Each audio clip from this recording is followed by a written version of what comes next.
नमस्कार. डॉक्टर विकास शिंगाडे. महाराष्ट्रातील शेळी पालकांना बंदिस्त असेल, अर्धबंदिस्त असेल, पूर्ण मोकाट असेल, माझा एक प्रश्न आहे, विंचू चावल्यावर शेळी जगते का हो?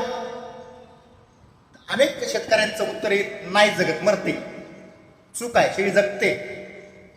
याचा एक उपचार करायचा असतो, खाजगी उपचार आहे, ते क्रिया आपल्याला त्या ठिकाणी करायची आहे. शेळीने जर विंचू चावला तर आपल्याला सहज समजतं हिला विंचू चावलाय, विंचू तिथंच कुठतरी असतो, तो काही किलोमीटर अंतरावरती गेलेला नसतो. विंचू चावल्याची खात्री पूर्ण झाल्यानंतर शेळीचा कान 1 ते 1.5 इंच कट करा. 1 ते 1.5 इंच कट करा. शेळीचा कान 1 ते 1.5 इंच कट केल्यानंतर ते रक्त बाहेर जाऊ द्या, रक्त वाहू द्या. जेवढं रक्त बाहेर जाईल तेवढं जाऊ द्या.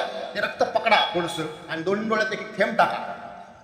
रक्त बाहेर जाईल इतका फायद्याचं आहे, कारण शेळीला विंचू चावल्यानंतर शेळी मारण्याचं प्रमुख कारण काय आहे की ब्लड सर्क्युलेशन बंद होतं. ब्लड सर्क्युलेशन बंद होतं आणि म्हणून शेळी मरते. पण कानच बाहेर कापला आणि बाहेर जर ब्लड चालू राहिलं जायला तर आतलं ब्लड सर्क्युलेशन बंद होत नाही आणि म्हणून शेळी मरत नाही. म्हणून शेळीला विंचू चावल्यानंतर हा प्रयोग करायला काही अडचण नाही असं मला वाटतं. धन्यवाद.